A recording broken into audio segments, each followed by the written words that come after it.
Welcome, everybody. Episode 20 of Video Game Collectors on Call. I'll be honest, I never thought that we would make it this far, but here we are. Today's guest is Roger Sage. Roger, welcome to the show, man. How you Thank doing? you. Thank you for having me. I'm doing great. Yeah. Excellent. So I've looked at your pages and things, and you collect a lot of just these stuff in general, not just Yeah. games, but do you have a lot of games? Like, well, tell me about that. Yeah, so lately I don't have a lot of video games. I have had a lot of video games in the past growing up and like up to like this year, but I've had to sell them for different reasons. The memories always stay with me for sure, but the games, they come and go. Like I bought the same game like Castlevania 4 for instance like 3 different times. Like I can Oh, always wow. get it, but sometimes it just has to go. But So your home is like a Blockbuster almost, where the games come in, they leave, but then they come back sometimes. it's almost like a Yeah, rental service. Yeah, yeah, I'm, yeah, yeah, I'm yeah. kind of renting the games Yeah. and yeah, like I want to keep them. I just yeah, for one reason or another, one of the reasons is collecting so much stuff. I'm just like, oh, I kind of rather have this right now. Or Gotcha. some reasons are fun, luckily, but Right. yeah. When did you start your love for gaming? Like, when did that begin? Do you remember? When I was, I think around like 4. Yeah, probably 4. So my parents rented me a lot of video game consoles. Well, not a lot of consoles, like NES and Super Nintendo. I remember them Yeah. renting me those from like Blockbuster, and they come in like these giant cases Right. where like Suitcases. Yeah. yeah, and they open them up and it's like, oh, the treasure. Yeah. And yeah, and I remember games like that I was mixing up when I was older. Magic Kingdom Adventures for NES, I thought was for Super Nintendo because I'd played that renting it, and I thought it was Super Nintendo, but it turns out it was for NES. So I've kind of like blended NES and Super Nintendo together a little bit from that. Yeah. But yeah, I grew up with a lot of that, not Sega Genesis at all, but mainly Nintendo until I owned a Super Nintendo when I was a kid. They got me one. So my Awesome. parents did. Yeah. When did you start turning this into like collecting? Like, when was it? Now I'm going to collect everything, I've had the collecting bug since like as long as I can remember. And I've been like extremely lucky. Like for instance, when I was a kid, the Tooth Fairy's supposed to give you like a toonie or $5 or something. I woke up one morning and got Terminator 2 for Super Nintendo. I was like, that's a little much. That's the Tooth Fairy was a little much there. But like so I was collecting since I was a kid. I was hooked on like Pokemon cards, Goosebumps. What else was there? Reboot I really Animorphs? liked. I can't find Animorphs. Yeah, I can't find a lot of reboot stuff anymore. I can on like eBay, but out in the wild I don't find it as much, like at toy shows and stuff. I gotcha. And let's go back to gaming real quick. What's the rarest game you've had in your possession? Maybe you don't have it anymore and sold it. I don't, cause I wanted the money at the time, and I had a Super Mario World box copy. The box is really hard to get. There was a rip on the back a little bit, so like one of the, you know how they have the screenshots on the back of the Super Nintendo Hmm. boxes. So one of the screenshots was like ripped off, but other than that, it was like a perfectly fine box and everything. So I'd sold that. So that might have been my rarest, I think. I don't see Okay. that anywhere in stores Okay. anyway. Okay. I also want to take a little minute here. I read that you're from Canada. Is Yeah, that is that correct? yeah. So, are you familiar with Moonshine Gaming? Yes, I've been there a couple times. You have been there. I've sold him t-shirts. Oh, very cool. Yeah, yeah. How do you say the city where his store is? Just curious how you say it. Etobicoke. What about the T one? No, no, the one that starts with T. Did I miss where he's from? Toronto. How do you say it? Toronto. Oh, just in general, Toronto. Yeah, I say Toronto. Okay. Okay. Toronto Okay. with the nose. Okay. Gotcha. Yeah, that was a big. If you watched the episode with him, that was a big discussion we had about that. Okay. So what about your favorite game? What's your favorite game that you've had of all time? Favorite like N64 era rare games like Banjo Kazooie and Diddy Kong Racing. I've Rare, always yeah, had a soft Rare spot. was great, and they had Yeah. Perfect Dark. I'm trying to think, what else did Rare do? Rare remade some of those, I think, for Xbox too, Xbox Hmm. 360. Their Yeah, Rare and they Replay collection. yeah, and they had like Jet Force Gemini. When Uh-huh. I was a kid, I wasn't allowed to play Conker's Bad Fur Day or anything. And that's Oh, what that I was a still good have one. to get back to. I've just been so like I love Banjo Kazooie and Banjo Tooie and all that. I had never played Banjo Kazooie, believe it or not. That's one N64 game I've not played. So Conker's I've played. Yeah. All the other ones you named I played, but is it worth it? Oh yeah, solid platformer Like especially the first one. The first one is really well balanced. Second one has a lot of stuff to collect, and they made the worlds really big. So it just bit off more than it can chew. I feel, but it's still a really good game. It's like A tier. But the first one is just perfectly balanced. I feel. Have they made any more Banjo Kazooie games since Nintendo 64? Like new ones, or they just all been remakes, right?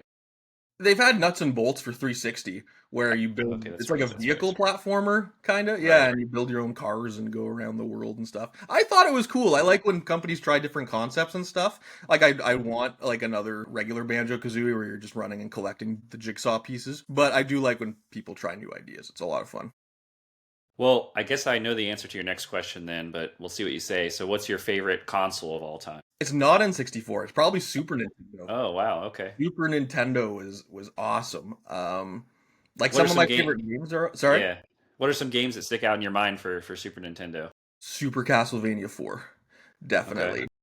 Okay. I love all the classic monster kind of stuff. So the fact that you get to, fight all those guys and it's just moody, like in like a winter storm, and you set the lighting just right and everything, and you turn all the lights Hmm. off, and then you start Yeah. playing the game. It's so fun. F-Zero is a lot of fun as well. Super Nintendo also had what was Zombies Ate My Neighbors. That's what I wanted to say. Yeah, Okay. I played Yeah. that a ton with friends growing up too. All right.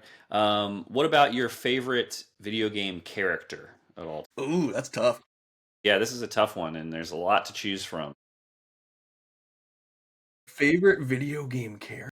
Yeah, and it may not be from your favorite video game, right? There may be a game that you kind of like, kind of don't like, but there's a character in it that really stood out to you. So, and maybe you have a top five or something. Like for me, it probably would change on the day. Yeah, that'd be the same for me too. And honestly, I can relate to kind of Banjo because he's always like Okay. I feel whoever he hangs out with, and it's mainly Kazooie, and Kazooie's kind of mean, Yeah. mean spirited to other people, and she's making fun of people. Banjo's like Kazooie, you can't like say that. So I'm like I'm more innocent in that sense, or just like I try to be polite. G- So I'm like I can see Yeah. myself in the bear a little bit there. Okay, that makes sense. No, the answer that we normally get a lot with that question is your typical, Sonic or Mario or Mhm. Crash. I think of those three. Crash Bandicoot is definitely my favorite. Oh yeah, The commercials they used to do in the '90s for PlayStation, where he would be on the on megaphone the and just be, megaphone, yeah. yeah, yeah, man, those were great. I wish they would start doing those again, but I feel like they'd get in trouble or something. But Yeah, or they got to bring back the spirit of those commercials. I feel right, Old Spice was close with right, like, the randomness, and then that kind of started a trend. But yeah, yeah. So here's maybe another difficult question. I love playing obscure, random, maybe not so great games, and I've played quite a few in my life. And I hmm like to ask people, what's the worst game you've ever played? Shaq Fu, Shaq Fu. the second one Oh, though. there's a sequel. There's a Yeah, sequel to there's a Shaq Fu. sequel, Return of the Fist or something. Yeah, and you know Okay. what? The humor was really funny, but then the gameplay just really kind of tanked after 5 minutes for me. But I have a soft spot for the first game because I grew up with that, playing it with friends, and we thought it was great. We thought it was kind of Yeah. cool. So like I can play that game and still have rose tinted glasses for it. But the sequel, I'm like, it's not. Oh, and Whisker Waters is a recent Switch one that I played, and it was kind of glitchy. And it Yeah. I've like, not yeah, heard of it's like Whisker Waters. you're a cat and it's like all about fishing and building your fishing community or something. Interesting. Didn't hook me. The Corn joke. only I see what you did there. No, you're good. You're good. The only cat game I played recently. Have you heard of Stray? Yes, yeah, yeah. Yeah, that one's pretty good. I don't know if you played that or not, but Yeah, I played interesting. an hour of it until lately my gaming habits have been just like playing a game for like 1 to 4 hours and then wanting to go and jump to the next one, which is really bad when like games are like 30 hours on average, some of them, right? But yeah, they are so long. Yeah. Like right now I'm playing Hogwarts Legacy and I'm just like, I want to go to Okay. Red Dead 2.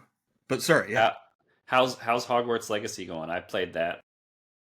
Oh yeah, it's fantastic. Like I'm still at the beginning. I got to learn the fire spell right now, but the atmosphere is fantastic and everything. And I'm not like the biggest Harry Potter fan. I love the films and the games and stuff though, for sure.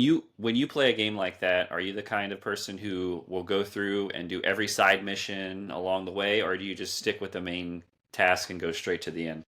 I'm a bit of a mix, you know. It's like I'm at a restaurant or something. You put an appetizer in front of me, I'm gonna go get that. So like you put a couple side quests there. I'm gonna go eat some. Got the main course, and then if there's like epilogue content, like dessert, I might delve into that a little bit. So I'm a little bit of everything, I guess. Yeah. But no, I the way I do it is I try to beeline for the main story just because I want to see kind of what happens and beat it. Because hmm most of the time you can always do these side quests later, like once you finish the main story. And sometimes they don't really, in my opinion, progress the story at all. But for example, I'm playing Spider-Man 2 now hmm on PC. That's the game I'm playing, which I really like. Highly recommend. Check it out. But there's the main story, then there's all these side quests. The only time I will do a side quest is if it's like directly in my line of path when I'm traveling to the main quest, right? So if I'm just like swinging along towards the main, there's like, oh, there's a little spot right here I can stop and just do a little side quest. I'll just do it real quick and then just keep going. I don't go out of my way to do all that to 100% a game. And there's some Yeah, people who do that. That's kudos to them. yeah. Like I see some people's stories, and they get platinum stuff, and I'm like, Yeah. I can't do that. But But some people love it. Yeah. the Harry Potter game is great. I think it's beautiful. It's well done. The story's excellent. I must admit I haven't beat it yet probably because I didn't do any side quests because I'm at the final boss and I'm not powerful enough to defeat the final boss. So Good. yeah, so, Okay. so there Good you go. pointer. Heads Good up. pointer. Yeah. Okay. Yeah, Cool. yeah. But we'll see. I mean, Yeah. it's been a while since I played it. I just got too frustrated and just gave. I was like, oh, it's the final boss. I'll just, look up on YouTube what the Pretty ending much is. made it. Yeah, you pretty much Yeah, made it. yeah, exactly, exactly. When you do have games, is there a way that you display them somehow, or are they just kind of just all over the place? Do you have a certain shelf and you alphabetize them, or what do you do? I always alphabetize them. I got to do that. And yeah, when I do have them, like I had a Donkey Kong display with all the games from the original trilogy. I used to have the Donkey Kong Pog thing from the 90s. It was like a Pog game where you throw Pogs into target, like it's like a big vertical almost target practice, and you flick Pogs into it and it goes into targets. I even found like a golden banana from Winners. It was like a golden banana statue. It was like $10. So I was like, well, I know where that's going. So I got that. So I love making displays for everything. Like I'm downstairs right now, and there's collectibles everywhere. But upstairs there's an actual collector's cave as well, where I do some of the musical sketches and record those, and it has like more figures and stuff like that, and like action figures and toys. Gotcha. Okay. What about where you buy things at? Do you typically use like eBay or do you have stores you go to and frequent? I prefer to shop in stores. I like the relationship between like just like people and talking and getting to know them and everything. I just like going out and chatting. Sometimes I'll use eBay and like internets if I can't find what I'm looking for, but usually like I go to We Got Games a lot. It's a place here in Canada.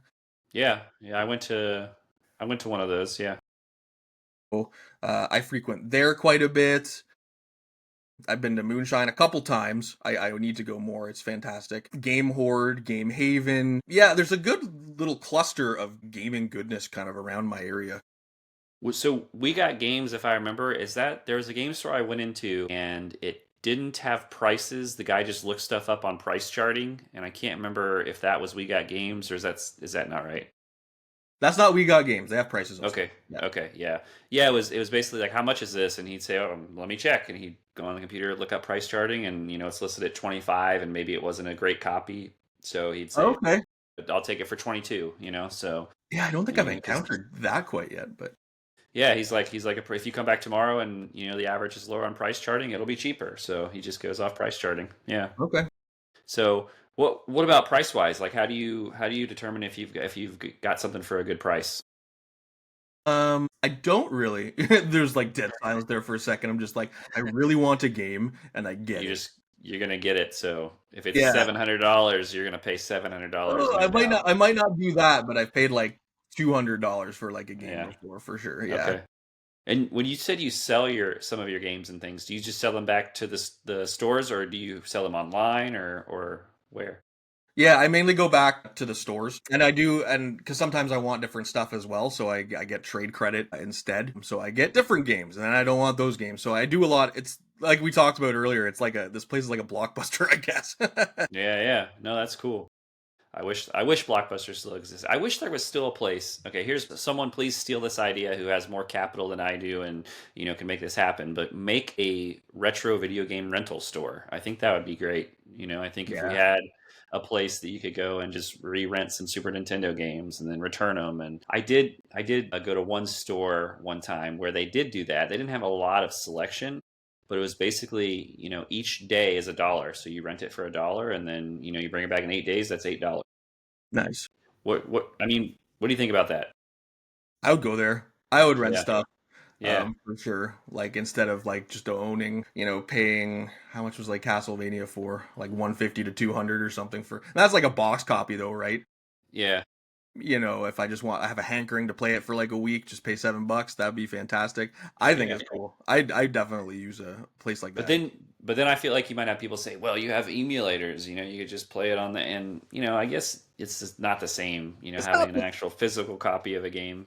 Yeah, because I've had like Retron 3s and Retron 5s, and you can still pop the cartridge in, and it's still like ripping an emulation off of that, but it's still that feeling like you can plug in the original controllers and play that way, so it's more akin to the original feel, I guess. I think that's why I also like buying games in person, kind of like you said, going to the store, because it's much better to see and feel exactly what you're going to get as opposed to ordering online. And who knows, maybe you buy a game and you open it up and it's the wrong disc when you get it or something. I've seen that happen. So Yeah, a lot yeah. of I used to work at GameStop, and what was there was a cartridge, and the sticker said one thing, and then the game was totally different. It was like a Pokemon game, and it said wow. Mario and Sonic at the Olympics. So I was Is like, this "That's like one that odd." someone traded this in or I forget. I don't know if it was a oh, trick okay. or not. Yeah, it was so long ago now, but I do remember that. So you used to work at GameStop. So how do you feel about the whole retro thing they're doing with GameStop? I have not seen any, maybe one or two GameStops I've been to that had some retro games, but it doesn't seem as widespread as they make you believe. What do you think? No, because they haven't introduced that concept to Canada. I don't think, at least Okay. not anywhere I've seen in Ontario. But I think it's super cool. I get that they have to like diversify their product because they gotta stay in business somehow. Like they're even doing graded Right. Pokemon cards and stuff, right? Um, I mean, all the power uh, to them. They've actually what I've read and been told is they've been taking in a lot of fake Pokemon games, like the original for Game Boy, Oh, like the red, no. blue, yellow. Yeah. Yeah, and so they take the fake ones in because someone sells it to them, and they don't have they don't look at it enough or know what they're looking for to see if it is fake, and then they sell it for the real price, and then people come in and they're like, "Hey, this isn't real. I'm not sure, Yeah. why you're pricing it this way." So, Gotta do a bit of quality control there. Yeah, for sure. And yeah. get the actual copies. Yeah. Well, while we're kind of on that kind of subject, what do you think about grading games? I think it's pretty cool. Like I'm just getting into graded cards right now.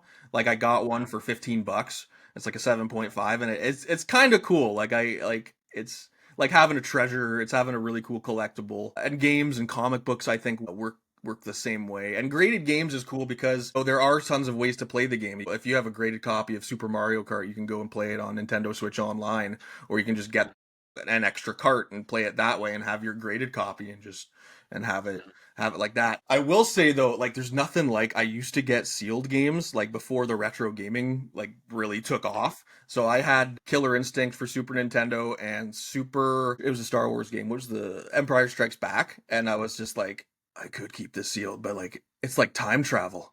And Yeah. I was like I had to open it and I had to unleash it and I was like, oh, it's all like the original packaging and all that, and there's a smell to it. There's a smell. Hmm. It Okay. was the '90s. There are definitely some people who will congratulate you for opening that sealed game that watch this show. I know that for sure. What about the people who say, well, games are meant to be played, so if you have it in a hard plastic case, how are you going to play that game? Well, again, like you just get another copy, or there's Yeah. modern ways to play the game, right? So Yeah. you just kind of do it that way. You have your sealed copy, and then you just get like an emulation or however else you want to play it, and you can experience it. I think there's some kind of a gray area maybe because sometimes I've seen people grade cartridges, right? It's just a cartridge is all it is, and you grade that. And I'm like, why are you grading that? Like if it's sealed, if it's boxed, things like Mhm. that I think makes sense. But I feel like pretty soon we're just going to see PlayStation discs floating around in plastic cases that are graded, and that to me just sounds crazy. Yeah, to me, like I'd want the whole case kind of graded, like the jewel case or the box, whatever the game came in. See, if you're gonna put like a CD or something in a case, I'd rather get creative with it. And so, like the platinum albums, like you see with like the picture at the Oh top and then the yeah, disc oh at the yeah, if I was doing PlayStation, I'd want to do something like that and have the disc at the bottom, the picture of the game at the top, and get kind of yeah. fancy with it. I think, yeah, No, that'd be pretty cool. I have not thought about that. yeah. Tell me, think back, okay, your years of gaming history, okay. Give me, your most memorable gaming moment for you. It's not a fun one, I guess. It's not like bad, but I was playing it was Banjo Kazooie, and it first came out, and it took me forever to get to Bubble Gloop Swamp as the fourth world, and I was but a Wii gamer, and This playing was it. last week. It was last week, everyone. And so I was playing it. I got to Bubble Gloop Swamp. My friend, I thought was a friend, came over to my house, and Okay. I see him like staying too long on the file select screen, and he clicks a button, and I'm just like, what are you doing? And I was too polite to like say anything. I should have been like, stop, like, what are you doing? And it's like, do you wish to erase this file? And he like, there's a pause, and then he erases it, and I was like, and then like I cried and I hid in the closet till my mom kicked him out of the house. Did he do that intentionally just to make you mad, or what? Or was he just, did he not know what he was doing? You know what? I never spoke to him again, so I'll never find out. I was so Wow. What's distraught.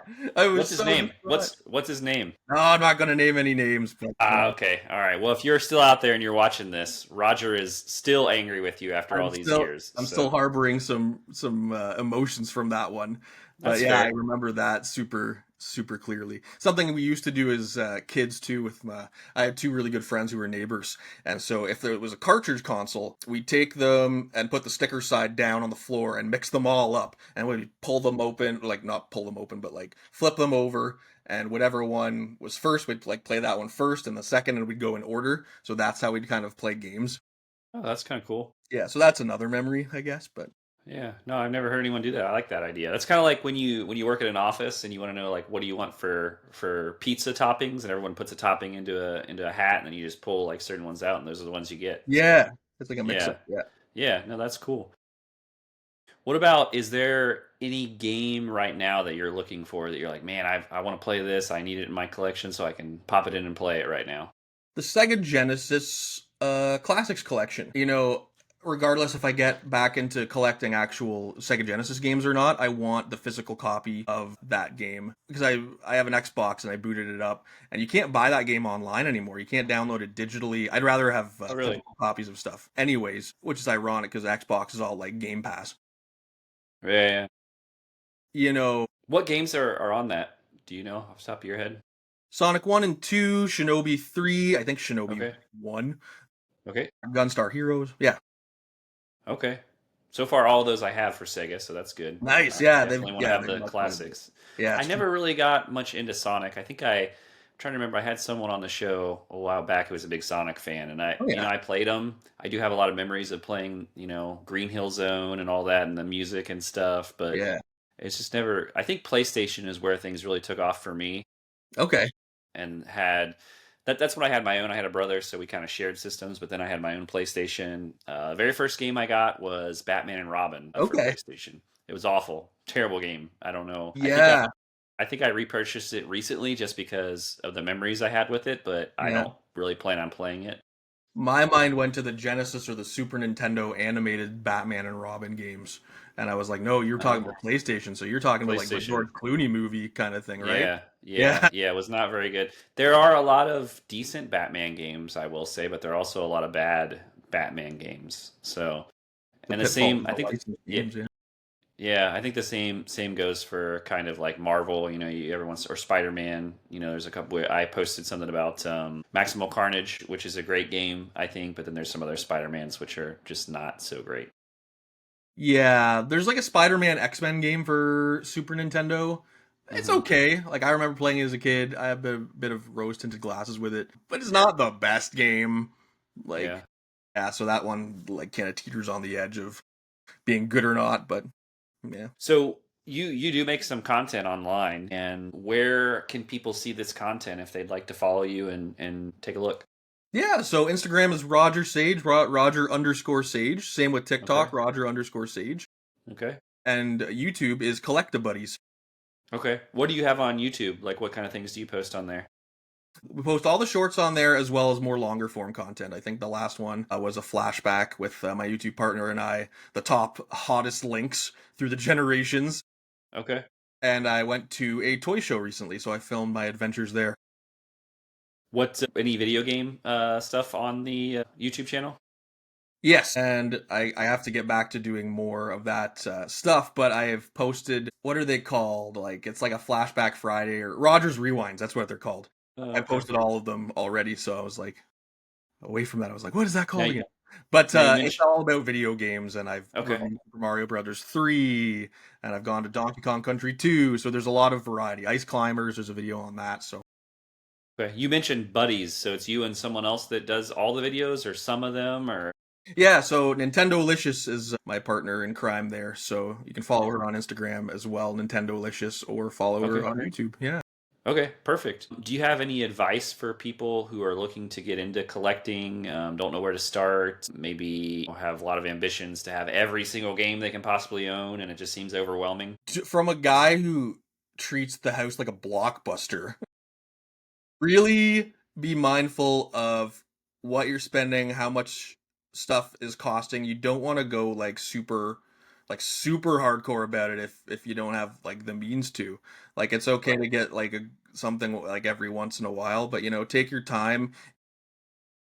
Try and enjoy the one game you get for all it's worth until you move on to another game, because I've like gotten games before and I'm like, I need another one, I want another one, and I just want to build that collection, but just like enjoy what you kind of have and what you get at the time, I'd So say. would you say you beat every game before you move on to a new one, or not always? No, No? Okay. no, not at all, because like I used to beat games like all the time and 30-hour games and be totally invested in it, but I spend between an hour and 4 hours on a game and I'm just like, I want to try something new. So that's one of the reasons I also love retro gaming, is because it's like a simple side scroller I can pick up and play. It's got a password system or like a save state if you're playing a modern version, and I can go back to it like at any time, and it's not a 30-hour Right. extravaganza, right?